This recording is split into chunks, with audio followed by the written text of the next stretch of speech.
Me neither. Hey.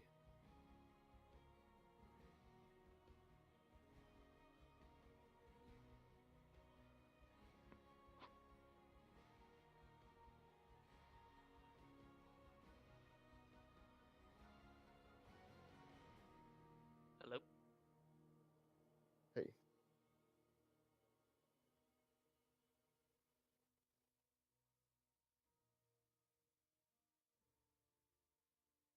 All right.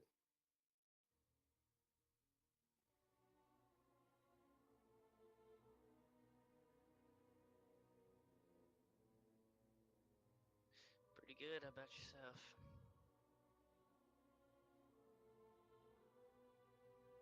Cool. Nice.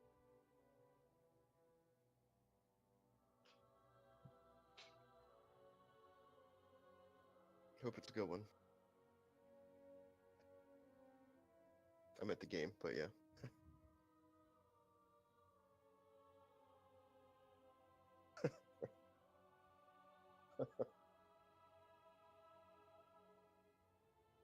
Okay.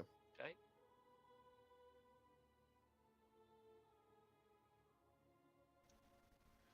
Ladies and gentlemen, welcome to Nexus Gaming Series match between Disturbance and Missed My E. I am Raven X and I will be your host this evening. We will be getting Game 1 started in just a few minutes at 10:30 p.m. EST.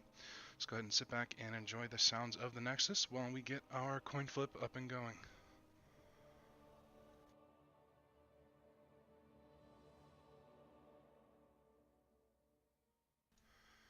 Go ahead and let's see, team on the left, Disturbance. I'm going to have you go ahead and pick a heads or tails. We will do the flip and then the decision will be made from there. So go ahead and pick heads or tails for me. Alright, I'll take tails. Alright. It is heads. So, Wraithling, you guys will... Or no, I'm sorry. I have your guys backwards, I believe.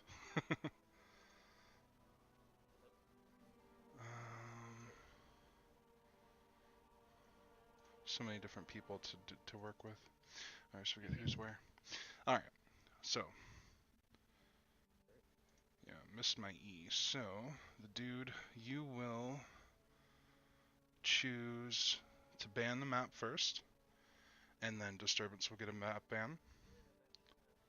And then, oh, I got my stream playing in the background. That's not good. Go ahead and mute that. Alright. Yeah, so Miss My E will get a ban, then Disturb will get a map ban, and then Miss My E will pick their first map. Disturb will get their second map pick, and then Disturb will get first hero pick in game 1. Let's go ahead with your first map ban, Miss My E. We'll ban Cursed Hollow. Okay, and Disturbance, go ahead with your map ban. Okay, we'll ban Infernal Shrines. Aw. It's like the NGS, the best map that's everyone always wants to play. Alright, and then Missed My E, what will be game number 1 map? Play Brex's Holdout. Okay. And game 2? Polska. Nice, okay. Don't get to see very many Braxis games. That tends to get banned quite a bit. So, this should definitely be excited. So, in game, Disturbance, you will be left team always. Missed My E will be right team always. And like I said, Disturbance, you will have first pick on game 1. Any questions from me, you guys? I don't think so. Okay, go ahead and join the channel. A message to each of you, and good luck tonight. Yep, All right, thanks for casting. Good luck. Have Yep. fun. Yeah, you too. See you. Alright, everyone. Now, if you're just arriving, we are going to go ahead and get started here in just a few moments. About 7 minutes with Division D East, Disturbance versus Missed My E. Just to recap, we did get our bans of Cursed Hollow and Inferno Shrines. We will be playing game number 1 on Braxis Holdout, followed by Volskaya. This is a best of 2. Anybody who's unfamiliar with the rules. The teams, it's not really a best of, but it's the best way to say it. When you win a game, you get 1 point. If you win both games in the series, you get 3 points towards the standings in the Nexus Gaming Series. So we're going to get the teams in and get their games up and running. We're going to go ahead and chat about the teams here just a bit. We get game 1 started, get the lobby created for them.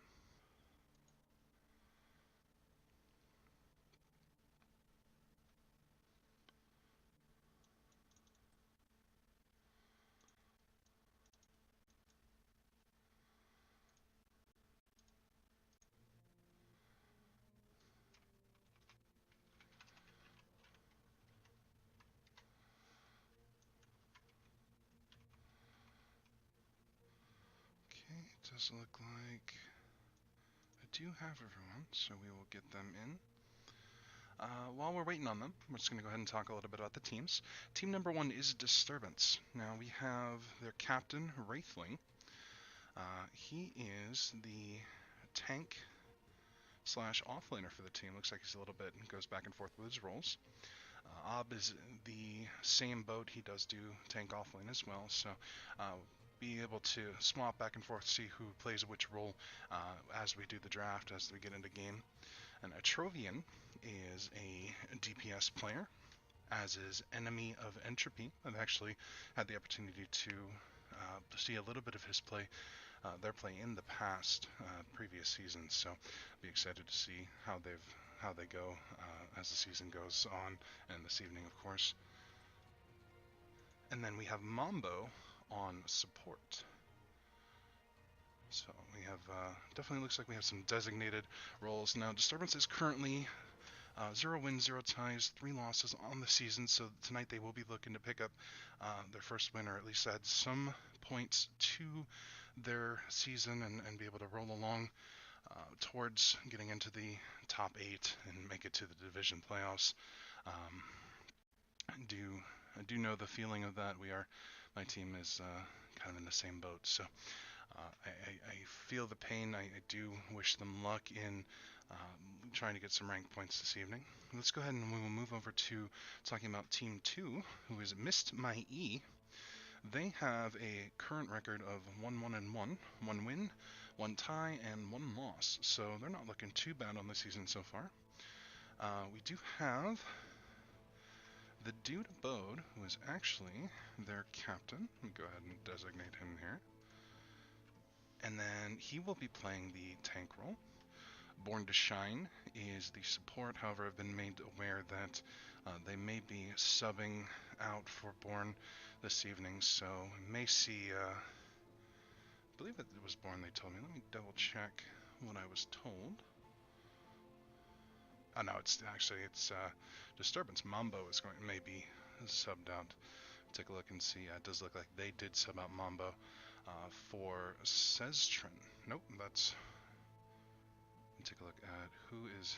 We got our team swapped. So let me get their team swapped out. Let me finish introducing them real quick. We have Nonk, Tells, and Sestrin are all on flex roles, so they can kind of fit anywhere. So it'll be kind of who ends up where in the when we launch the game after the draft. Be really exciting to see.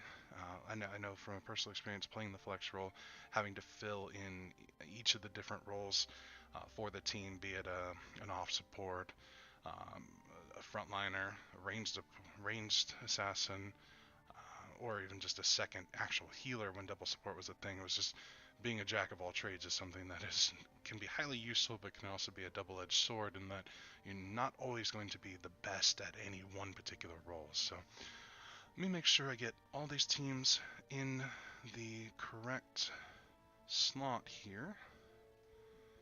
Oh, I got teams all over the place. Let me swap them out.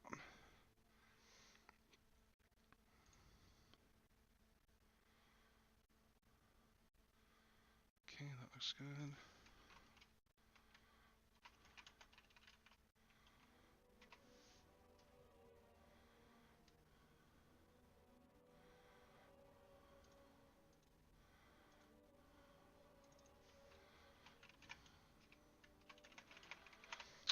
let's go ahead and hop into our draft.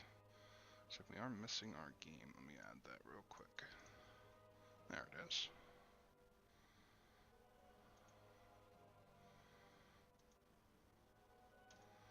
Okay, we have Team 1 did get draft first, and no match history.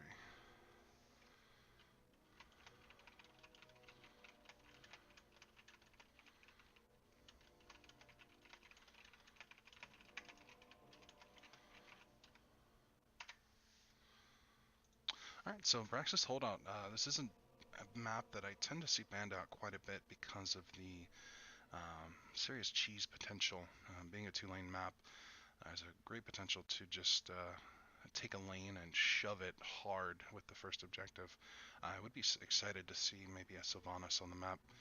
With her recent changes, she hasn't been a super high priority. She hasn't really been a super high priority at all. But, you know, something like that, any specialist on this map can turn to be a really exciting matchup. So we'll have to see what our draft does come out to be.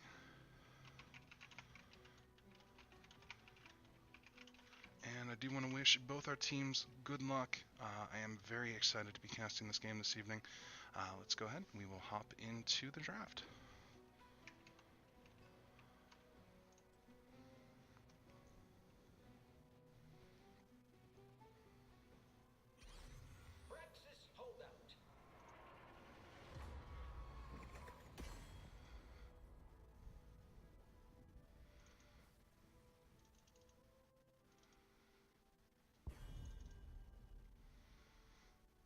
Alright, now with Disturbance I do have the first ban. We'll go ahead and see what they come up with here.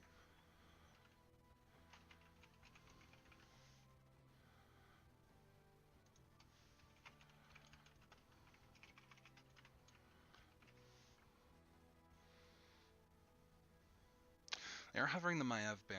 I would not be surprised with the 2-lane map. That's a heck of a lot of pressure to put in the 4-man. And just the fact that with the 2 lanes, it's a substantial amount of ability for wombos and just blow people up in the lane. So they're going to go ahead and lock in that ban. Now, I have mixed emotions on Phoenix. He does have a substantial win rate, just in uncoordinated play Hero League. But I have seen a little bit of him played in Pro. I'm not 100% sure. I'm kind of curious what his win rate is at the Pro level. Let me go ahead and hop on over to Master League and see what they have to say.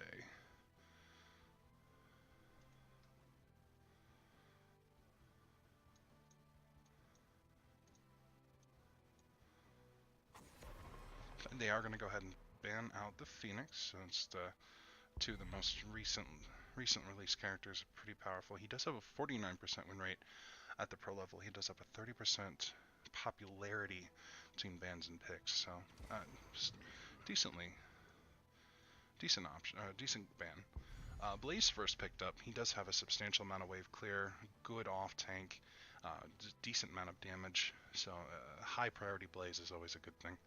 Now I would imagine that Braxis that Missed My E may want to go ahead and pick up their own offlaner, and typically a Sonya, so she doesn't get banned out in the second ban phase. I would actually really like to see maybe a Sonya and a Stukov take what is arguably the most powerful support at this point in time. Let's take a look and see what they pick up here. They opt to go Ragnaros, most likely in the solo lane. That is very interesting. He does have great defense on the Zerg wave. He is more than capable in the solo lane, so long as he does not get stunned out by Blaze. You just poke out Blaze all day. And then they follow that up with a Chromie. Chromie does also have a substantial amount of poke in the 4-man. So from the side of Disturbance, you'd like to see maybe a little bit of a pressure, try and dive on that Chromie, as well as get decent amount of ganks like a Genji. Ragnaros is relatively squishy and able to be ganked rather easily if he ventures too far out in the solo lane.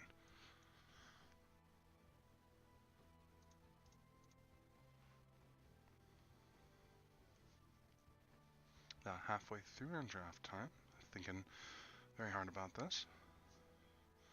And again, a Genji would be a great pickup.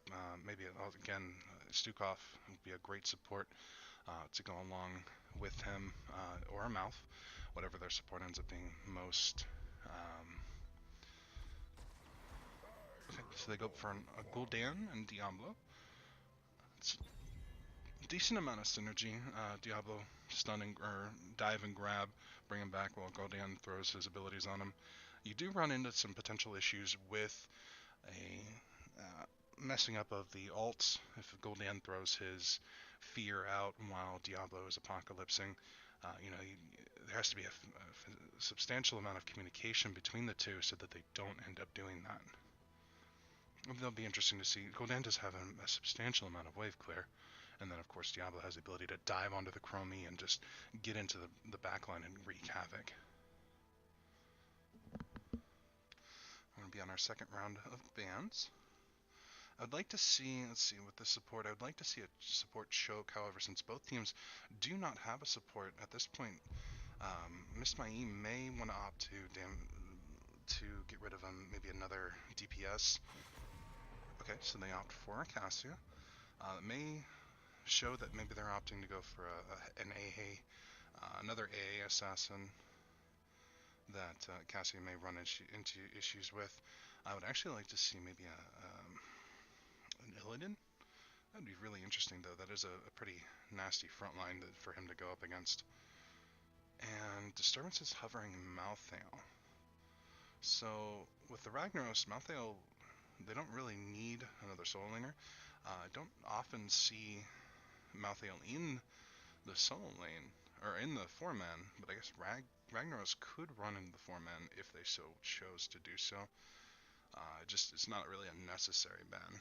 He does counter Blaze and Diablo nicely with their large health pools as the game goes on, but they're going to go ahead and ban that out.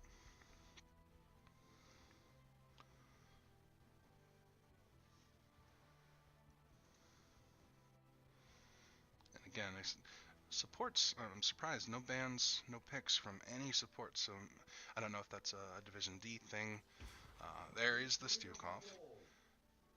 Supports may not be highly prioritized versus, your preferred DPS, solo lanes, tanks.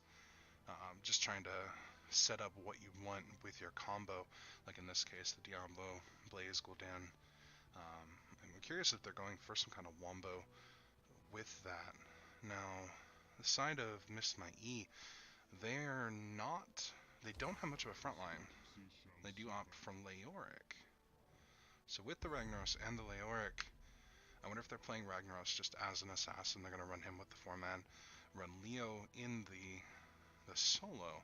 You don't often see a solo tank Leoric, so I would imagine with their final pick that they do pick up an actual tank. And we got our last two picks from Disturbance. They do likely want to pick up a finisher, such as, like I said, a Genji just sounds like an amazing option. Possibly a Tracer. Might be a little bit too much damage on the side of Miss Mai for a Tracer to really be able to get in there and have a substantial impact. But the other thing is they do still need a support. So, like I said, I'd like to see a Genji Malfurion here. Okay. Rhaegar and Greymane, that's another great option. Rhaegar with the Cleanse and the Ancestral onto Greymane gives him a substantial amount of staying power to be able to stay on the Chromie. Stukov might give Greymane just a little bit of trouble, though. So we'll see how Stukov's silence pools plays into it, as well as his choice of alt. But now the final pick on Mist Mai, like I said, if I were them, I would definitely pick up a real tank here. Running solo Leoric, they're going to be substantially lacking CC, and they really need a nice beefy front line to help defend Chromio against that much dive on the side of Disturbance. I guess I think what I would like to see here is maybe a Joanna or maybe an Arthas to help kind of deal with the Greymane. There's not okay, they opt for an ETC. So at the very least they do draft a front line. We are going to see if anybody's going to swap anything out. I'm curious to see who the front line is going to be. I imagine it's going to be Leoric. They are going to want to have a little bit more damage in their 4-man in the form of Ragnaros. And of course, Blaze is the king of the soul lane right now. So we're going to go ahead and hop into the match. Good luck to both teams. I am incredibly excited for this match to get going here.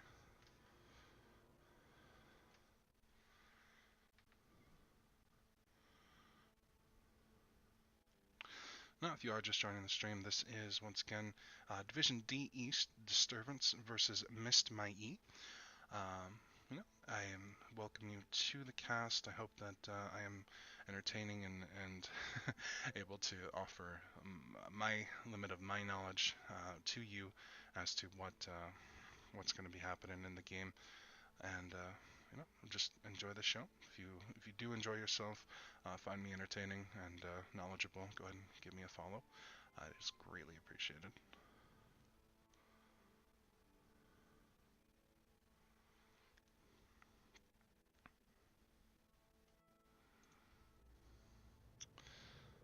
Alright, so let's go ahead and we are already here. We'll take a look at Mist My E. On the Leoric we have Namk. On the ETC we have the Dudabode. On Chromie we have Tells. On Ragnaros we have Sestrin. And Born to Shine on Stukov. On the side of Disturbance we have Wraithling on Blaze. Jack Billy on, looks like Greymane there. Ob on Diablo. Enemy of Entropy on Rhaegar. And Atrovian on Gul'dan. Looks like they did opt to send the Leoric Blaze top. So that'll be interesting to see how that matchup plays out. Essentially, that's going to come down to who is able to land their skill shots. And the bottom lane is just going to be a matter of who can not take the most damage from Chromie and Gul'dan poke. Each side has a very, very powerful mage, so whoever is able to land a greater number of skill shots, but I would give it to the side of Mist My E with all of their, with Ragnaros. They do have a little bit of extra damage. It just depends on what Greymane can offer with his melees, with his AAs, what he can actually get in range of, as well as his cocktails.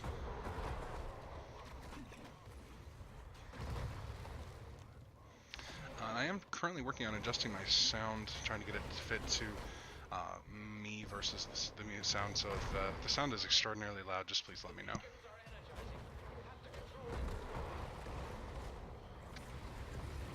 Alright, let's take a look at what's going on in the front, or in the top lane. Blaze is substantially low in mana. Leoric doesn't look like he's using too much at all. They're both decently up in health, but it looks like Leoric may be getting a little bit of the upper hand. Neither side is losing much soak. One of the difficulties that ETC has against, in the current meta is he can't deal with a large amount of poke. So between the Gul'dan and the Greymane, he's just going to take damage over and over again and have to rely on Stukov to keep him healed up, as well as his own E. Now this is a very early trait from Ragnaros. I'm not sure why he wanted to pop that, just to help take the point. I guess maybe they didn't think that they had enough of a presence to be able to take the point without it. But that will not be up for the objective to get a little bit of a grab on Stukov here. Still looks like he's going to walk away okay. Up top, we do have Blaze and Leoric beating on each other on the point. I'm not entirely sure who wins this. Again, it really comes down to the skill shots, but really Blaze's stun doesn't do a whole lot. The spooky hand really is actually the deciding factor. Just how large of a health pool Blaze has, he's going to be able to just beat on Blaze and keep him off that point. So at the top, without a rotation, Mist My E should actually be able to hold that rather handily. Looking at the bottom, Disturbance is very low. Looks like they've been taking quite a bit of damage from Chromie. Let's go ahead and take a look at the damage numbers right now. Definitely looks like... Actually, it looks like Ragnaros? No, between Ragnaros and Chromie, they're both doing actually a little bit of damage each. Oh wow, with those massive Qs from Ragnaros, he actually does quite a bit of splash damage on Diablo and Greymane. So they are getting poked now. Missed my E is very healthy thanks to Stukov again. Oh wow, Gul'dan does take a meatball to the face and does go down. Diablo looks like he's going to follow just a little bit behind. He is going to actually walk away alive. And Missed my E looks like they are going to go ahead and get the first objective. Oh, we did lose enemy of entropy.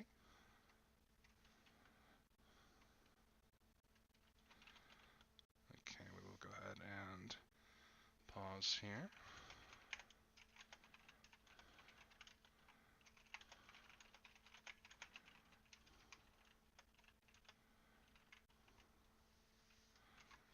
I guess I'll go ahead and set a timer here. I don't even know. I guess I'll pull up my phone and take a look. Now, with that, like I said, Miss My E did go ahead and get the objective first. They're going to have a nice little bit of push bot. Okay. Okay.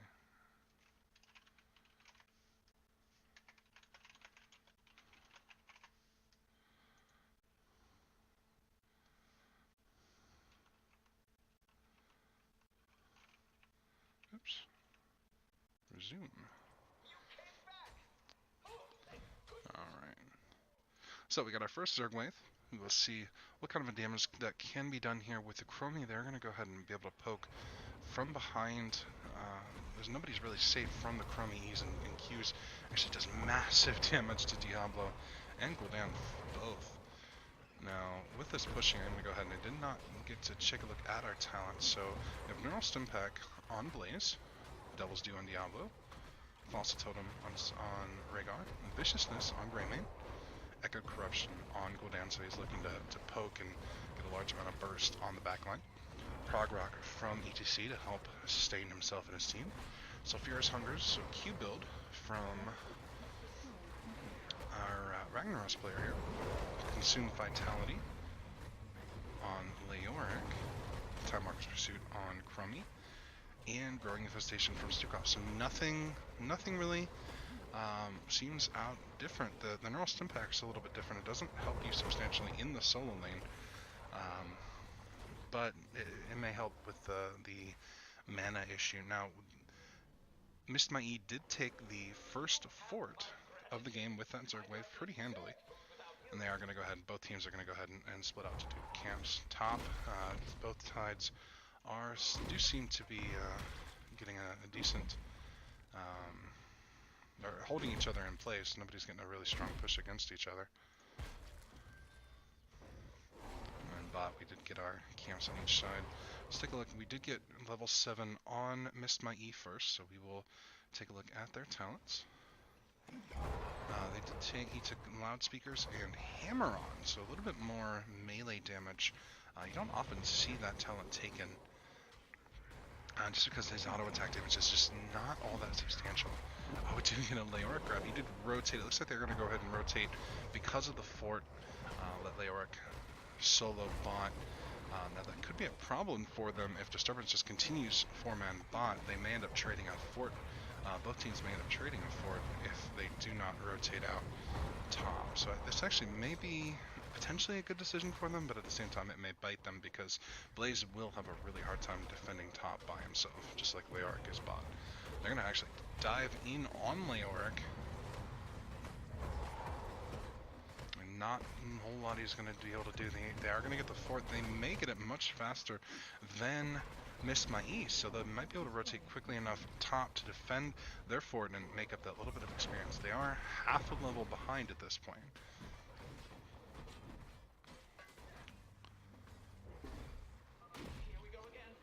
Enemy eventually is just lagging behind just a little bit. No, they are leaving that fort. Is it going to go down to minions? No, it does not look like it, but it is low enough that they can come back to it later. Oh, that's a great stun on Diablo, however. He is going to be able to walk away with the Blaze eating the Chromie Q. It did save Diablo's life. Now, they do not have anyone soaking bots, so they are falling even further and further behind, inexperienced, and Miss My E will hit 10 much sooner and be able to use that alt advantage. Now it looks like the Disturbance is trying to fight with 5v4 and maybe make up for that and not give them the opportunity to get their level 10 advantage. And Chromie actually does die, as does Ragnaros. So having that 4v5 rotation actually did work in their favor. They are just a sliver of experience away from level 10 now. And there it is. Miss My E did not have the opportunity. That was a fantastic call by Disturbance to actually play the aggressor and actually get a couple of kills before level 10 was picked up by Miss My E. Now they're going to go ahead and send 2 bot. Looks like they are going to hold the point top for now and continue to hold it bottom. They're going to go ahead and rotate Rhaegar up top. Hopefully quick enough before due to Bode. Take a look at our ults. We have a Curse Bullet out on ETC, and he's actually very far out. He does go ahead and get taken down. We do have Mosh on ETC. Lava Wave from Ragnaros. Entomb on Leoric, slowing Sands on Chromie, and Flailing Snipe from Stukov. So that Lava Wave does go bot, help defend a little bit of the Zerg Wave. It is virtually a full Zerg Wave for Disturbance. On the side of Disturbance, we have Bunker, Apocalypse, Ancestral Healing, Cursed Bullet, and Horrify. So like I said earlier, there's not much wombo potential with the Apocalypse. Wow, that is a fantastic shot from Chromie. She does take down Gul'dan and does a substantial amount of damage to Greymane and Diablo. Now this Blue Wave has actually done quite a bit of damage virtually by itself, but Disturbance is getting value out of their Zerg Wave, but they did also have to defend without a full team top. With Gul'dan going down, they had a little bit of a harder time defending, but most of that wave, since there wasn't much to begin with, actually went down before he died anyway. So they are going to go ahead, both sides are going to clean up their Zerg Waves and rotate to their respective camps. It does look like Disturbance is going to go ahead for a more aggressive rotation and invade on this camp. They do not, neither side does have a talent advantage, so with this 5v3, this could look fantastic for them. It's a great Apocalypse. They do pick up a Stukov. Leoric does walk in and goes to the wrong side of town and gets picked up. Chromie is looking to poke as much as possible, but that Bunker gives them a little bit of armor. She is not going to be able to get a whole lot done. That is a fantastic engage. They are doing a great job with the rotations, actually doing things that maybe Miss My E are not quite expecting them to do. That's a nice 2-man Mosh. Let's see if they have any follow-up for it. We do have an Ancestral. Looks like it went on Diablo. ETC did actually pay the price for that. They are continuing to fight. They are down their tank. Ragnaros does go down, and there's just not a lot that they can do. Disturbance is taking some fantastic engagements versus Miss My E. They're just catching them all out of rotation or down a person, either they're dead or just elsewhere. So it's either due to fantastic map awareness or just the guessing game as to, okay, what are my opponents going to be doing? Now in the meantime, Miss My E is going to have to defend all of the camps that are going to be pushing in on them, and the next objective should be up shortly.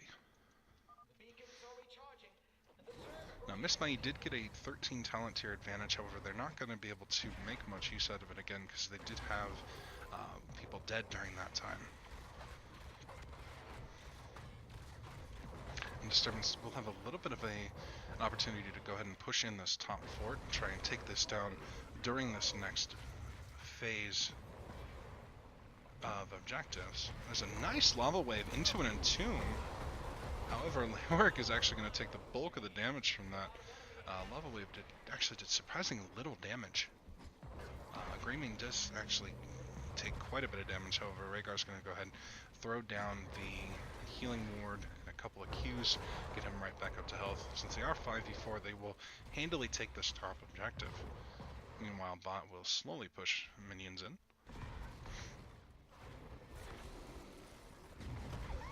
Ragnaros is going to go ahead and drop his trait, see what damage he can do, push Disturbance off the point. They will cap this for now.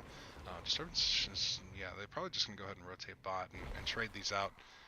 But the longer they wait, both sides, neither one at an advantage. So it just really will come down to how they can engage. And this was a little bit of my concern about Missed My E, is that Ragnaros, while he is a very nice frontline fighter, he doesn't actually have a substantial amount of staying power until a little bit later in the game. So on a map like this, one of the few maps where I would actually personally take Ragnaros, you would normally want to stick him in the solo lane and just let him do what he does in that solo lane. And it looks like neither team really wants to fully engage yet. They're kind of seeing what the other team is doing, trying to get vision on the other. Do a little bit of a dance here between the two. Now, neither team has an advantage on the objective. However, it looks like we may get a little bit of an engage here. Some poking. Blaze to stun. They do go in on the Leoric. That is a fantastic Apocalypse, followed up with an ETC disc drop and a Mosh. However, with the bunker going down, that does very little at all. So ETC does go down on the side of Disturbance, or I'm sorry, on the side of Missed My E, and then Stukov does also die. And Blaze is going to go ahead and just continue to chase down Diablo, diving in so deep with the Gul'dan. They pick up a Ragnaros and a very, very low Leoric. So decided Disturbance, they just have a substantial amount of damage and wave clear, and they just own this map right now. And they are going to go ahead and secure the objective for now. There's a little bit, 26% on the side of Missed My E, but I think that at this point Disturbance is going to go ahead and own this, and they are going to take the boss while the objective counts up. Now without Ragnaros, this boss should be easy for them, but depending on how much damage they take, if Missed My E checks this, they may be able to actually, no, they aren't going to go ahead and just bypass it, look to stop the objective countdown.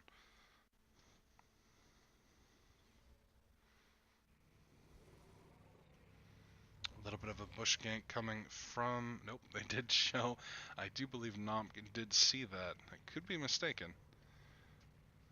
But neither, again, with the side of Disturbance, they are almost 16, so they will want to look to be aggressive with their talent tier advantage, as well as the objective. We'll go ahead and go top and look to take that fort finally. The boss may help to do that before they even get there. Nope, with the Ragnaros trait, that is, boss will not secure the fort. However, the 5-man team rotation up, they're actually going to fight under the trait of Ragnaros, and they do take out an ETC for their trouble. Looks like the trait did very little for the side of Missed My E. So with a Ragnaros and an ETC death, actually, wow, I didn't even see the Rag go down. They picked up 2. So the boss is still alive, and they have a Zerg wave. They're going to go in deep on Stukov. Not quite get a kill on him, but they're most definitely going to get this keep out of this. And with the death timer so low, it would be a little bit risky to try and look to end into a Chromie. But they look like they're going for it. They do want to go ahead and end this game right now. I'm unsure what all we have up still. Maybe bunker. There is a nice 4-man mosh from ETC. Looks like Blaze. Oh, Blaze does not go down. He has a great bunker. 4 kills from Disturbance, and they are actually going to go ahead and end this game with a just absolutely fantastic team fight.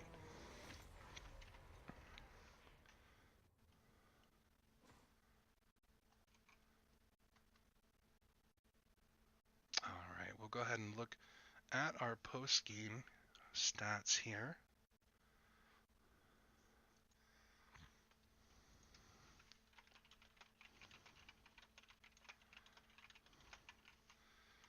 That was a very commanding lead for them. I mean, I'd have to take a look at the the stats as the game progressed, it seemed like experience-wise that Miss Mai actually was able to hold the lead early on. However, Disturbance just absolutely manhandled Miss Mai in team fights. They had fantastic rotations, and you look at the hero damage done. Chromie actually tops it for Miss Mai, followed closely behind by Gul'dan, and then Ragnaros. So Miss Mai did have a quite a bit of damage output, but it didn't seem like when you look at the kills that there's just an insane amount of kill pressure that came from the side of Disturbance. And then on top of that, you have Gul'dan, who's just clearing waves and sieging into buildings. I'd say Gul'dan definitely did his work. He did feed a couple of deaths there, but he made up for it in just the absolutely massive amount of damage that he put out on that map. So I definitely again, Disturbance did a fantastic job. Hope to see that Miss Mai will maybe look and see, where maybe in their draft they might need to, make up maybe need a bit more of a front line, maybe a little Wombo potential. We'll go ahead and we'll see as we go into game 2. This will be Volskaya Industry. We'll go ahead and start this match here in just a moment. Oh, I'm sorry, Volskaya Foundry. A little bit of my Overwatch coming in.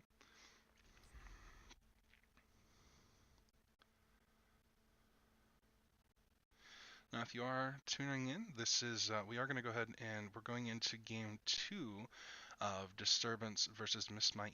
This is a Division D East game for the Nexus gaming series. Disturbance did take a commanding lead with game 1.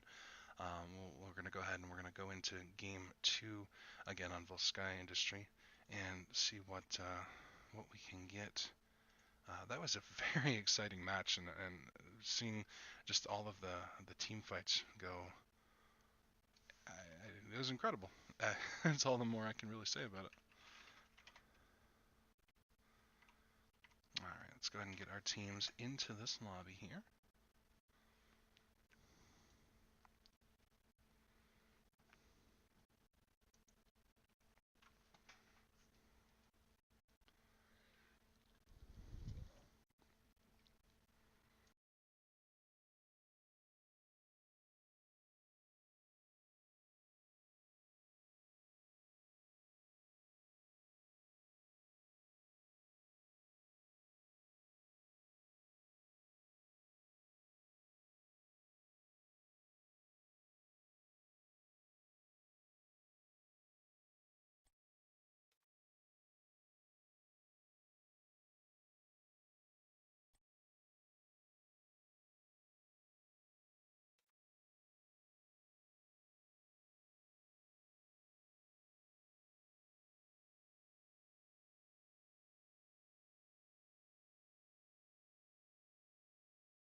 Alright, I am back. We are just waiting on one more person. We'll go ahead and we will get this game going. That was definitely an exciting game 1.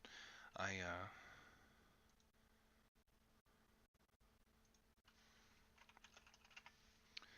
am hoping the game 2 will be full of excitement. We have another match with Volskaya where we're just looking to hold points for as long as possible, charge up an objective, and just get to see some fantastic team fights on these objectives. So I'm hoping to see a couple of comps where you just look to blow the other team up. Love the Wombos. It's very exciting to watch, see how abilities come together from the teams. So let's go ahead and get a ready from both of our teams.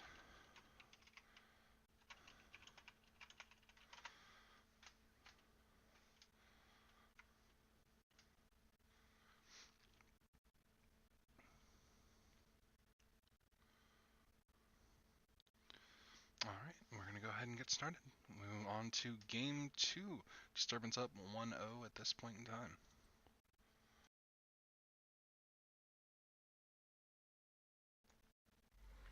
Volskaya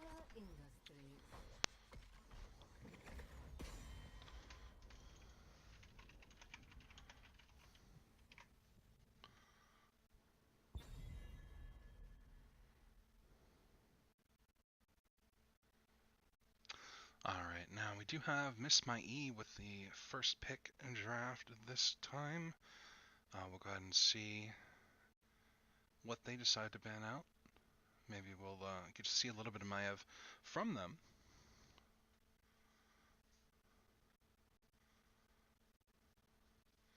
I would not be surprised to see another Maev Phoenix ban, though. It's very Phoenix is still a bit overtuned. A lot of people are not happy to see him on the other team. I know personally, if I've ever had a game, almost every game I have with a Phoenix has MVP. And you know, that doesn't mean a whole lot in terms of grand scheme of who does what they need to do in a game. But when a character can constantly grab MVP and just be top stats across the board, something is wrong. But Miss Mai does opt to ban out Garrosh. So a Garrosh ban, he is one of the top tanks right now, if not the top tank. And you know, he is a fantastic gank. He has a fantastic amount of gank potential as well as counter dive. He can, with his ult, somebody dives in on him, he just post 10 throws his taunt and they're stuck for a little while.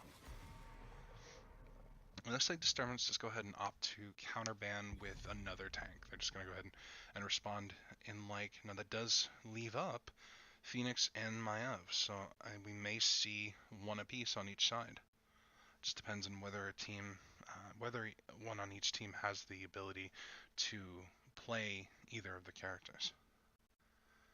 Some people will get trapped into the thinking of, well, this character is really strong, I'm going to play him, even if I don't have a substantial amount of practice on him. So my hope is that if they're picking those characters, that the people that they're putting on them do have a decent amount of practice time and be able to actually be effective with the hero.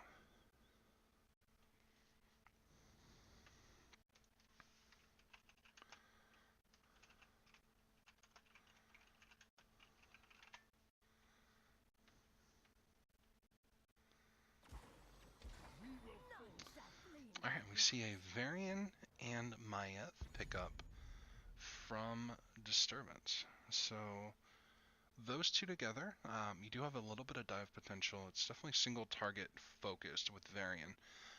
If he goes for Colossal Smash, he's definitely looking to just blow up one individual target. With Maev, though, you're looking more typically with Warden's Cage to set up for a wombo, dive into a wombo combo. And Varian doesn't offer a ton to the wombo, so maybe they're looking to hope to see if maybe they'll pick up a Diablo later in the draft with the Hell in the Cell combo or any other combo potential that they can opt for. Especially in Volskaya, the dive on this map is real. If you have dive potential, the other team has to always be afraid of being on the objective. And Miss My E does counter with a Malthael and Stukov, so I'm glad to see Stukov picked up much earlier in the draft this time. I think Miss My E, they did take it the previous game. They are hoping maybe to not. They were probably hoping to take it, so that they didn't have to deal with it with the Maev combo on the other side. Malthael is a decent solo laner. With what's shown on the side of Disturbance, though, he doesn't do much. I would actually personally be a little bit afraid of taking Malthael into a Maev. He does have the potential to escape, but he doesn't do enough in short periods of time to deal with that Maev dive. And what you can do is maybe use Last Rites to kill her quickly, but with her vault, if she's careful with her vault, she can actually use it and save herself from that ult. So cancel the cooldown reduction. So I'm not 100% sure. Maybe once we see the rest of the draft, see where the Malthael falls in, but he's most likely going to be in their solo lane. And we do see a Joanna ban from Disturbance. I imagine trying to think what. Typically, when you see a Joanna, you're likely it's because you're going for a lot of AA or have a lot of AA potential. And right now, with the Maievan variant, that AA is there a bit, but they are mostly auto or mostly ability based. We do have a Grey Main ban from the side of Miss Mai that is definitely a just a good ban all around. Grey Main is very strong, and Disturbance did a great with their Grey Main last game. They had a lot of value. On the side of Disturbance, we do have a Sonya and a Rhaegar pickup. I do love the Sonya. It's a great solo laner. So we do see Varian is 100% most likely going to be going, 99% most likely going to be going for taunt. I have seen some circumstances where that doesn't happen, but I would be highly surprised if it was not taunt with the Sonya. Unless they're going for some crazy three warrior, but I don't see that happening here. On the side of Disturbance, again, they do have Rhaegar. Again, just an all-around great tank with the cleanse, with his ults.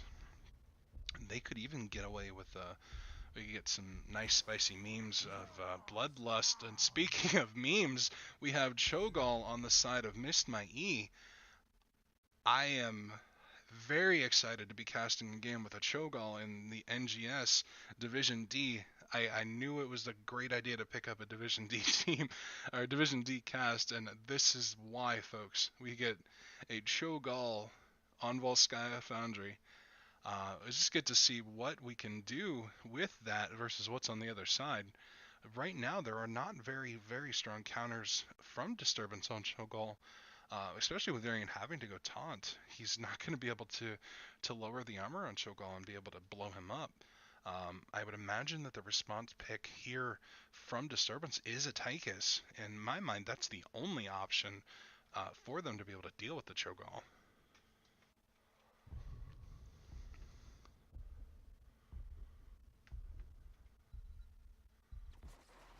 And there it is. So, folks, we have we have some interesting comps going on here. On the side of Disturbance, it does look very, very, I would say generally normal. Maiev, like I said, without a really strong wombo here, I will be surprised. I'm not 100% sure what they're going to do with her. But the Cho'Gall on the other side of things, if he doesn't eat a ton of Tychus trait value, then he will he should get some work done. I'll be excited to see what we can do. I think with the first game, maybe the loss, Miss Mai decided, well, we're just going to go all in with the Cho'Gall and see if we can catch them off guard. But unfortunately, Disturbance did have a Tychus, an availability to pick up an assassin in their last pick, and did get the Tychus. So they were, fortunately for them, able to pick up some form of a counter. Again, folks, I am very excited to be casting this game. I cannot wait to see what we are going to get from our teams here. Let's go ahead and introduce on the side of Disturbance. We have Wraithling on the Varian, Jack Billy on Tychus, Atrovian on on Maiev, Enemy of Entropy on Rhaegar, Ob on Sonya. And on the side of Mist Mai, we have Namk on Malthael. We have Born to Shine on Stukov, Sestrin on Phoenix. And then we have Tells and the Dude Abode, or the Tells on Cho'Gall. And here we go. Let's go ahead and see what kind of trouble we can get into with the Cho'Gall. It looks like Disturbance has opted not to fight mid. It's probably a very good decision on their part to not engage with the Cho'Gall and kind of force them into a little bit of rough spot, because Cho'Gall will have to solo lane. It is not quite the same as a 1-2-2. It's more like a 1-2 and 1/2, 1 and 1/2. Not sure that Cho'Gall, even though he counts as 2 heroes, he's not always quite as valuable early game as 2 full heroes. That and the fact that you have to give up body presence sometimes. So We'll see. We do have Malthael versus the Varian top. He will go ahead and solo for now. I imagine they're going to pull him out of the solo lane once he gets his level 4 and goes for taunt. Now let's go ahead and look at our level 1s. We do have Lion's Maw from Varian, Naisha's Memento from Maiev, Pressy Advantage from Tychus, Colossal Totem, Warpaint, and Fuel for the Flame. So has some healing on Gaul here. I'm sorry. Cho, that's Cho. I don't see him often enough. On a Pale Horse from Malthael, so he's got that dual soak potential. Growing Infestation from Stukov. Taskmaster from... I'm going to screw this up all game, folks, so forgive me. I believe that's Gaul. And then Advanced Targeting from Phoenix. So again, we have generally meta talents from both teams. Both teams are going to go ahead and opt for getting the relatively quick camps for the turrets for the first objective. That will be up here in just about 30 seconds. Now, Malthael is getting the siege camp. Looks like Phoenix came over to give him a little bit of a hand with that. Disturbance is not opting for that, so we will see if they go ahead and decide to pick it up. But with the objective starting here in just a few seconds, they may not quite have the time to do that. They'd have to pull people out of lane. Now, there's not a substantial experience difference between the two, so... Alright, level 4, we do get a taunt from Varian. I was hoping to see some Colossus smash, but no more memes. Blade Dance from Maioth. The bigger they are from Tychus, that is definitely the correct call against the Cho'Gall. Healing Totem from Rhaegar, and Hurricane from Sonya. I'm not 100% sure why she opted for that. I know there's a little bit of slows on the side of Miss Mai. I'll have to see if that works out. I'm not used to seeing that talent taken very often. Rune Bomb, rollback from Gaul, Die Alone from Malthael, one good spread from Stukov, bombs away, and target acquired. Alright, we have our first fight for objective, and it looks like Phoenix is going to get absolutely deleted on the first objective. Malthael is up soaking, so they should not have thought until Malthael was able to join them. They are going to have a little bit of a weak presence on the objective early game anyway, so they should definitely be opting to soak. Maybe that was the plan. Maybe they wanted to poke just a little bit, but Phoenix was not able to pull himself away. Got absolutely obliterated there. So let's go ahead and drop this down here. Cho'Gall will get the free poke every few seconds with his ults, manaless ults. They're going to go ahead and drop the turret. Malthael is still continuing to soak, and that does leave Disturbance without their main tank. So I'm curious. I do not believe that a Cho'Gall, like I said, a Cho'Gall can win this objective early. That's a great escape by Phoenix. We do a taunt on Malthael, and then a pull. See if they can finish. They do not secure the kill, however, they do secure the objective. So they are going to go ahead and get their first push in here. Take a look at our level 7 talents. We have Lionheart, Elun's Wrath, Concussion Grenade. That's an interesting choice. Normally you would want a little bit more poke with quarterbacks. Maybe he's thinking that he needs a little bit. With the Stukov, I would definitely take the extra range to be able to poke him out of the silence. So let's see if that actually may hurt them in just not getting silence pulled for days from Born to Shine. And then we get Life Funnel from Sonya. Firestarter on Gaul, or Cho. Cold Hand on Malthael, within my reach from Stukov, and Double Trouble. And Combat Advantage. I don't play a ton of Phoenix myself, but I do know the Q build tends to be the meta option, so that's most likely that's what that build looks like. Yeah, the Malthael pick, Greymane ban do make a bit more sense. The Greymane ban definitely makes sense when you're planning on a Cho'Gall. Malthael, with the early Sonya pickup, you don't really need to take the Malthael, but it is, I'm not sure what it's done for them so far. Let's take a look.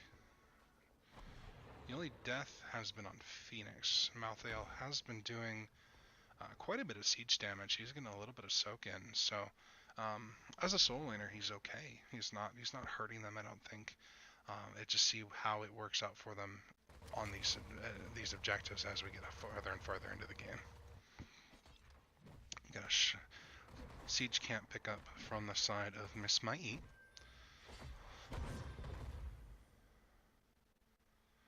Just gonna have a little bit of soaking. We do get a level 10 slight advantage from Disturbance, but they're not gonna have much time to really make much use of it with Miss Mai all over the place. They're playing relatively safe, making sure not to get picked up. Now this Maev was looking maybe to pick up a gank on the support camp, but with those wandering eyes of Cho'Gall, makes it a little bit difficult to be able to do that. But they may in fact fight for the objective. They're going to teleport in. She is actually in a really rough spot, but she does dodge the discharge the Phoenix ult, and both teams walk away relatively okay. Now we did pull, I did see there was a Rhaegar ult, and the Phoenix ult, it looks like Upheaval was, if I'm correct, Upheaval was used as well.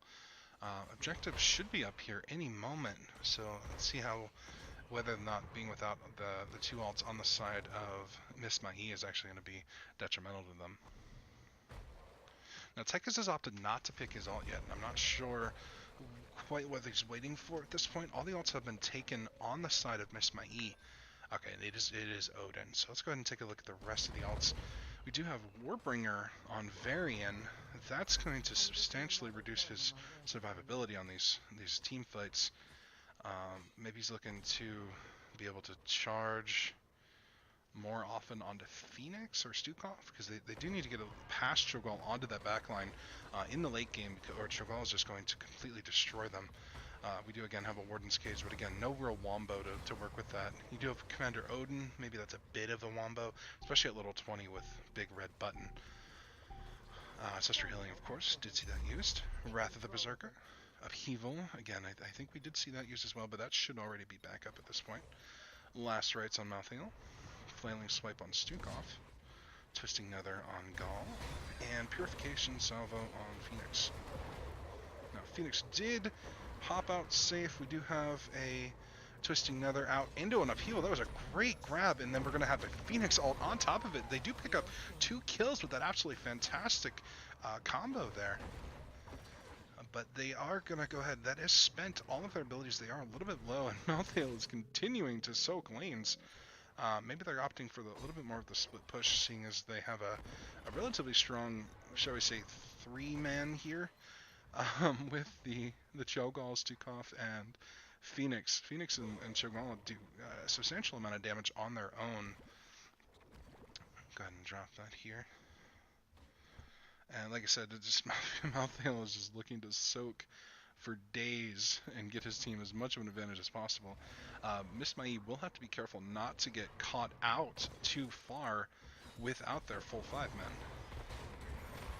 As I say that, they do grab a Cho'Gall with a taunt into the Warden's Cage, does get absolutely destroyed 5v1, 5v2, 5v1 and 1/2. Again, I'm still not 100% sure how to say that, but either way, they are down Cho'Gall, and they will have to leave the point at 96% as they go ahead and pick up a couple of camps. I think it may be a little bit of a mistake to have Malthael only split soaking. It's great to have him split soaking time and again, but they need him on the objective. His damage is substantial to their ability to actually fight 5v5. So at this point, they have Warden's Cage down. Odin, I don't believe, was dropped, so they still have Odin for the defense as well as Siege. They have a double mech Siege going on. All 5 are back up. Malthael does opt to join. Upheaval does grab a couple, but it doesn't actually bring them all the way in.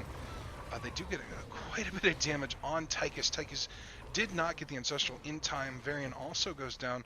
Meanwhile, Maev is on the back line, or shall we say front and back line, and just erases Phoenix, and then follows up with a kill on Cho'Gall. She is getting poked up by minions and camp, and does go down as well. Now, that even with those kills, Miss Mai does get the objective, and with only Sonya and Rhaegar to defend, this is going to be at least a fort, maybe a keep wall. We'll have to see. The camp being up is giving them quite a bit of extra push, as well as having the minions here. Now the Tychus, he did opt to use his ult. I think he should have popped his trait. I don't know if he used his trait, but he definitely should have used it at least first before going into the ult. Quite a bit difficult to hit with your abilities from Tychus on the Triglav, but again, with the 4v, just the 4-man plus versus the Triglav, they don't really have much option but to move off and go elsewhere. They did not get any damage on the keep wall, and it doesn't look like they're going to get much more than a tower here mid.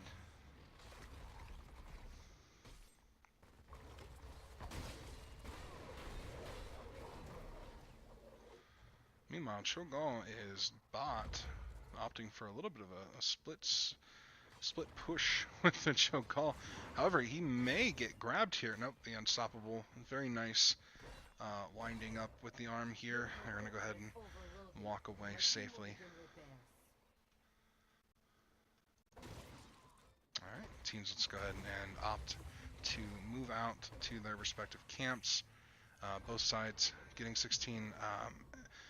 Miss My E is a full level ahead. They did have level 16 a bit earlier, but they weren't able to actually make any use of it. That's one thing I've noticed on both teams. They haven't been able to really make a substantial use of their talent tier advantages, either due to a player being dead or just not having the proper positioning. But again, Cho'Gall almost gets ganked, but he has plenty of abilities to save himself. Taunt was used. It will be on a slight cooldown. Meanwhile, Malthael is going to go ahead and off and soak. Again, I'm not 100% sure that this is always the right decision to have him off soaking another lane, but you know, it is giving them a level advantage, and they did get the objective. So who am I to tell them they're doing it wrong?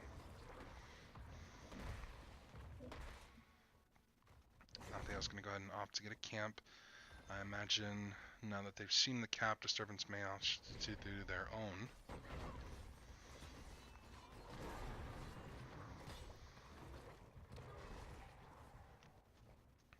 A little bit of poking just here in the middle.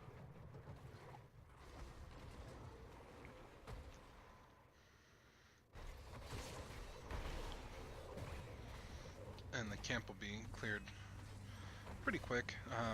Disturbance actually probably doing the right thing, waiting just a little bit longer until the objective is just going to be up, until they grab their own. Since the objective is bot, they'll be able to use the camp to push top. So if they do see Missed My E bot, now may be a good time for them to go ahead and grab the support camp, but they may be worried that if they let this run too long, that they'll get Missed My E will get a free fort. They do not have a well bot, and Miss Mai does, so Miss Mai does have a little bit of a positional advantage on the objective, assuming that they don't lose anyone prior to the objective itself. Sonya does take a little bit of a poke there. Looks like they were going, Miss Mai were going on a gank on to Ob, but Sonya does have plenty of escape tools. Let's go ahead and take a look at the talents. A couple levels behind, we got Juggernaut and Banner of Ironforge on Varian, Bladed Armor on Maev, and Armored Assault. So opting more for the armor with the Q, so basically full Q build. We have Neosteel Coating and Titan Grenade on Tychus. That is good, but like I said early on, he did take Concussion Grenade, so he'll be able to hit more people, but at a shorter range. I guess when you have a Cho'Gall, that may not be substantial. Earth Shield and Earthgraph's Totem with the level 1 Colossal Totem on Rhaegar, very standard. Once again, we have Ruthless, another Whirlwind talent, and Giant Slammer. That health, that percent damage on to Cho'Gall is definitely necessary. And then we have Runic Feedback, Surging Dash on Cho, Soul Siphon and Soul Collector on Malthael, Lingering Spines and Universal Carrier. That's going to hurt them a little bit in the heals department. We'll have to see whether or not they can actually sustain long enough in team fights with that reduction in their passive healing. Searing Shadows. Oh, we do have a little bit of a whiff on Upheaval. Looks, we are going to get Disturbance going, and on the Cho'Gall, and that gives Phoenix the opportunity to go ahead and drop his ult. Does quite a bit of damage, and then they do get a finish. Malthael does pop his ult, and ouch, it looks like Tychus does go to get his ult, try and save himself, but he does die, and that does put his ult on a full cooldown that will not be available for a defense of the Triglav. And we also did get a Rhaegar death there as well. So this Cho'Gall is working out nicely for Miss Mai. They're forcing, Disturbance is looking to force fights and just erase Cho'Gall, and they don't have the damage to kill him quickly enough before the Miss Mai can follow up on that dive. A little bit of a come at me bro taunt there. Didn't get much out of it, but he's going to go ahead and back up to his wall. It looks like Miss Mai did get a substantial experience lead. They are at level 20, so at level 20 they do get Favor of the Old Gods, Root on Upheaval. Okay, no one can stop Dust. We do have a rebuy on Malthael, so if he dies in the game at any point. Bio Explosion Switch. This is a talent that I don't necessarily like. I guess it does work well if you take the root plus the silence. You know, people that you catch in that are dead. There's nothing that's going to be keeping them alive at that point. Shifting Nether on Cho, and then, on Gull, and then secondary fire on Phoenix. So it will be able to just put out more and more damage. Level 20 has not been reached just yet. They did get grabbed by Cho'Gall. Oh my goodness, a ton of damage goes out with that upheaval and Twisting Nether. They take 3 kills for their trouble there. They do have Malthael and Phoenix in the Triglav, so they're going to be lacking a little bit of damage, but the Triglav does do its own damage as well as Cho'Gall at the level 20 does a ton. Now with these deaths, they have a more than half health Triglav, and the Tychus death. Ouch. I don't see Disturbance. I do believe that Miss Mai is going to go ahead and come away with a win. That was, again, just like game 1 on the opposite side. They did have a great team fight with their comp. Great. They were able to use the Upheaval into the Twisting Nether, into the Phoenix ult, and actually just pull people in and erase them. Especially when Disturbance went all in on the Cho'Gall many times. They were just, Cho'Gall's like, alright, well, you're not going to kill me. We're just going to turn around and erase you from the map. So,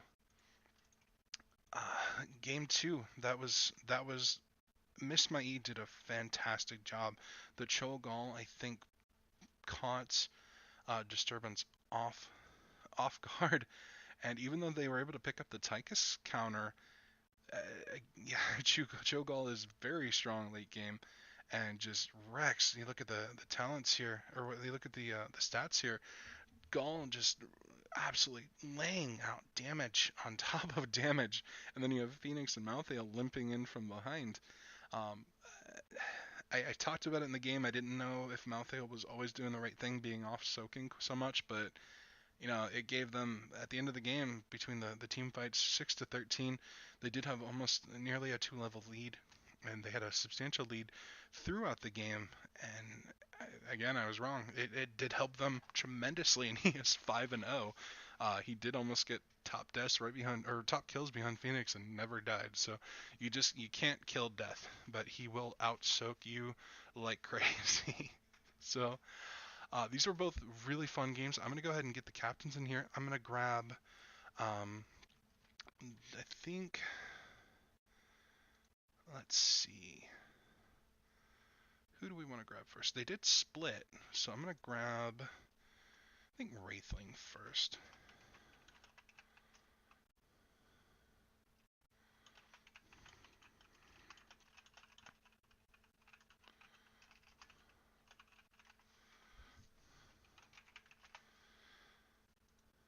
Go ahead and hop into a Discord channel here.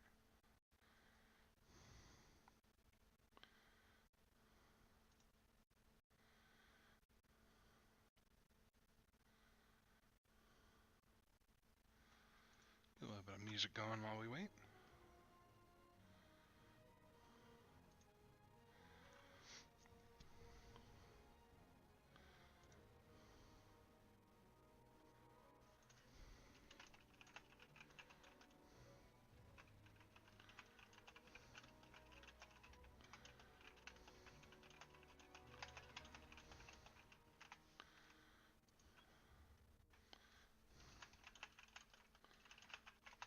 Alright, so we are going to go ahead and grab Wraithling from the side of Disturbance. I do want to see, their thoughts, and then we'll get to the dude on that Cho'Gall in just a little bit.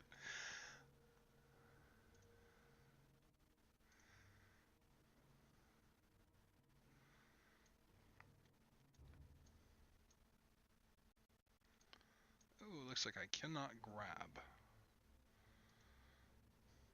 Alright, looks like I can't drag you, so I'm going to go ahead and join you here in the HGC viewing. Hopefully no one pops in with us. Those are some great games. Yeah, it was good fun. We were glad to get our first win there, so Yeah, everybody's really amped up about that. it is exciting when you win your first game, especially if you have a rough season starting out. You get that first one, it's like, all right, boys and ladies, we can do this. We know we can go into the season. Absolutely. Yeah, we we didn't have a lot of time to put together the team. We got together just maybe the week before, just out of the free agent pool. So getting together and pulling off a win is good. We enjoyed it. Okay, great. So tell me a little bit about your team real quick. What did you you said you grabbed a whole group of people. Did you have anybody that you were already with beforehand? Yeah, a couple of the guys, Trovian, which was playing tonight, and then Mambo, who was not available. We had kind of played just for fun mostly, but nothing too serious. And then I got the crazy idea to do a competitive league, and so I kind of drafted those two in against their will, and then picked up the rest of the guys from the free agents. So. Okay, great. Now, I do want to talk about my team is last season and this season. Both of the teams have been almost purely just random free agents. So, NGS really wants people to focus on, if you have a team, fantastic. If not, there's a bunch of people that want to play. Go play with them, see what you can do. And, Yep. Sometimes it works out, sometimes it's a crapshoot, and you run into issues with, well, this team maybe doesn't mesh too well. Maybe we have a real big mix of skills, skill levels, just any number of things. But I want to talk about that game one. Let's pull up what was our draft. You guys, I believe you had the Greymane. What all did you have there? We had Greymane, Blaze. We took Gul'dan for the wave clear, and then we had Diablo on tank and Rhaegar healing. Now, did that draft work out the way that you wanted it to? Yeah, I was playing the Blaze. I had a little trouble solo lane against Leoric, which kind of took me off guard, but I think we eventually just started getting some kills, some picks, and we were able to snowball that and use our advantage. Who is your shot caller, if you don't mind me asking? I'm working on that.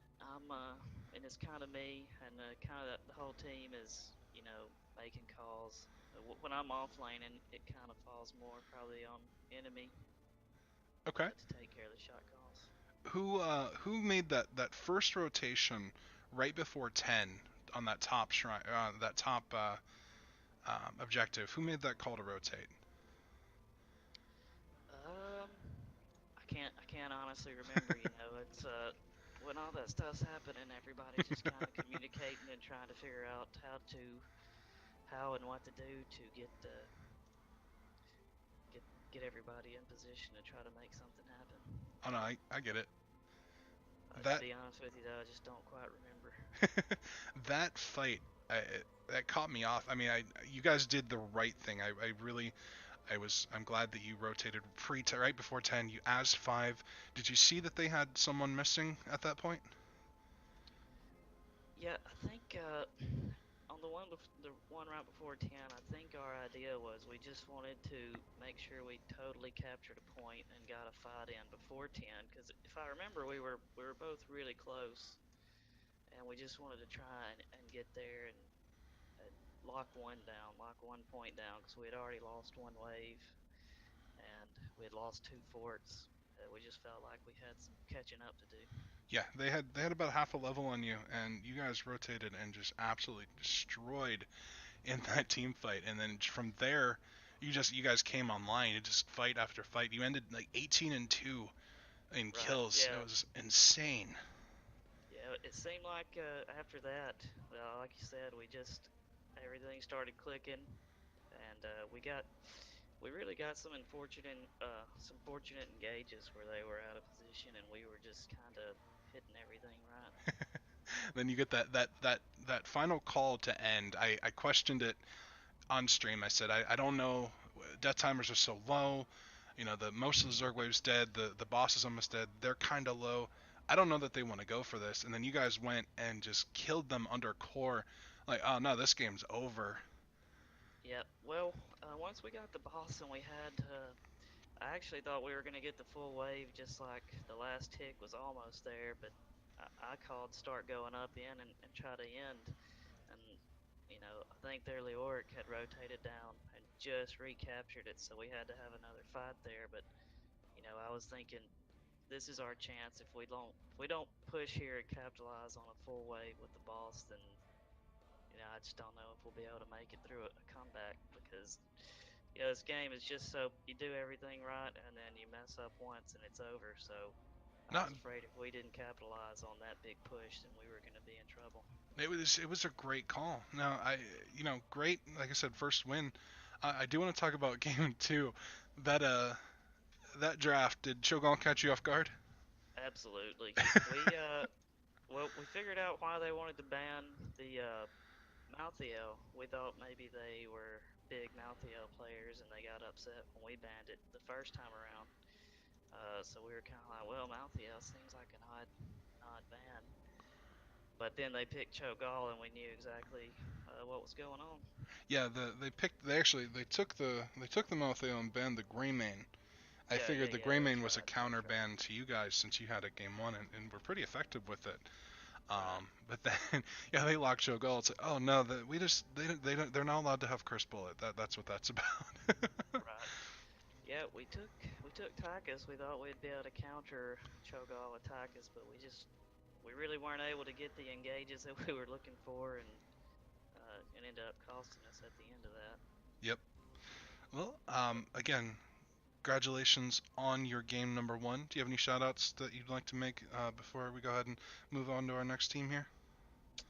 I guess not. Just shout out to the NGS folks for putting on the league for everybody, and the other team. They played great. We drew the round, but it was good fun, and appreciate you casting it for us. You're very welcome. Look forward to giving it a listen. It was very exciting. You guys, both teams did great. Even in the games, you traded 1-1. Congratulations on your first win, and good luck in the rest of the season. Thanks, sir. Yep, you're welcome. Yep, see you later. Alright, I'm going to see if I can go ahead and pull in. It looks like the dude is going to go ahead and send someone in his stead.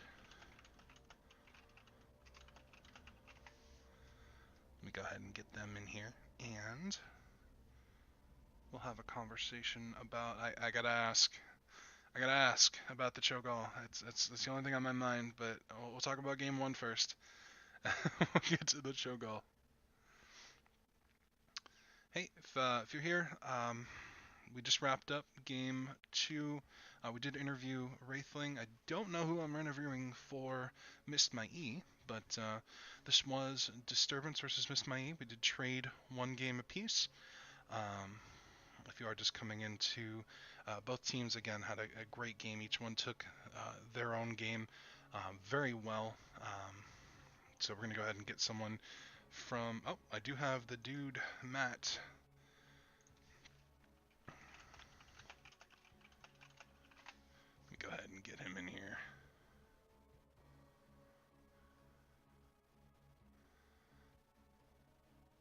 The dude, welcome. Hey, thanks. All right, great games.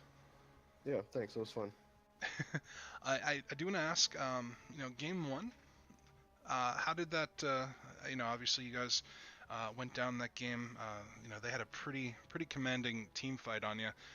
What Yeah. happened with you guys in that game? We had a plan there, and we haven't played together in a couple weeks actually as a 5-man. We've had subs the past couple weeks. We had a plan going in. We did pretty well. We got 100% first wave, so we were doing well. We definitely threw it there. They made a nice invade. We didn't have vision. We kind of threw that a little bit. Couldn't get it rolling after that. We made a couple little comeback fights, but I think after they made that invade into those camps, I think I made a dumb move and tried to go in, and it just fell apart from there. So we had a plan, didn't work out. Had to recover next game. Yeah, they had some great rotations. You guys just were kind of playing off the back foot a lot game 1, and you couldn't get anything going for you. So tough loss, but I want to focus on game 2 because you guys you did what every caster wants to see, and you picked a Cho'Gall. So was that the plan going into that draft? It's always it's in the back of our mind sometimes, just to try it out. We've played it a little bit, but yeah, it's something that's in the back of our mind when we're thinking about it. Well, not gonna ask you to give away too many secrets. Is there something in the draft that made you say, all right, well, we're gonna do this, or did you figure it out pretty early on that, all right, well, the map, we're gonna go ahead and make use of a Cho'Gall here? Yeah, I don't know about the picks necessarily. I think it's an okay map for them. They did a pretty good job rotating around. They had Sonya and Tychus on us early, so we couldn't really get any damage or siege early on. I guess Cho'Gall is more of a late game hero to begin with, but yeah, definitely. We like to try and get some early value out of it, but they countered it pretty well.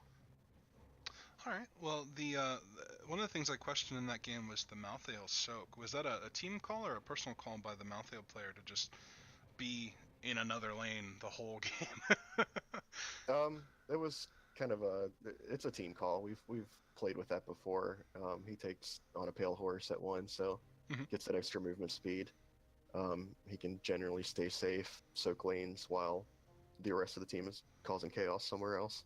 Yeah, it's a great option to dual soak with him. I was concerned that you guys may not have been able to really be able to fight on the objective without him. And there was a few times like there was that top objective where you guys kind of got beat up because he wasn't there, and I was concerned. Oh well, they're gonna split soak so much they're not gonna really get much of an advantage with their experience lead. But overall, you guys kind of hit 16 and just ran away with that game.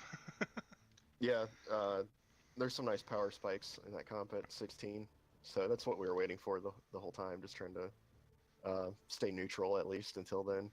I think we defended the tree glove that they got pretty well, and then Malthael being able to split soak.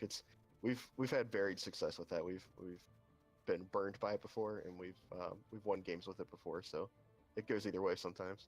Yeah, it's definitely a matter of are we gonna soak, balancing it, soaking versus showing up to the objective and actually being effective in those team fights. So overall, you did a great job. You split the series. That puts you guys at 1-2-1, I believe. Yeah. All right. Well, want to ask, is there any shout outs you want to give to your team or anyone else on stream here? Shout out to my team, I guess. Glad Tells is back. He kind of abandoned his team and left us out in the dark for a long time. So glad he's back, I guess. We like to throw our teammates under the bus more than anyone else. Shout out to the rest of the team. Born done an amazing job healing for us. And then Kobe and Vermana or Sestren and Namke in game. Been great teammates as well. So we're having a lot of fun. Well, I'll have to go back and go through the VOD and do a missed E counter for you guys once I please do. I'd love to know. All right. Well, I appreciate you for coming on stream here, and again, good games. And thank you for speaking with me here. Yeah, thanks for casting. We really appreciate it. It's a lot of fun. Yeah, thank you. You have a good night. All right. Yeah, you too. Thanks. Bye. All right. Well, that was Division D East, Disturbance versus Missed My E. I will be casting more and more as time goes along. If you did enjoy it, go ahead and throw me a follow. I will be casting as many games as I possibly can, as well as just playing my own games. Heroes, probably mostly Heroes, but again, throw me a follow if I entertained you, if I was any good. Throw me some feedback in the chat, DM me in Discord. Most people will be able to find me, RavenX. But I appreciate you following along on the show here, and I do want to thank you for supporting Nexus Gaming as well as myself. And everyone from me and from NGS, have a wonderful evening.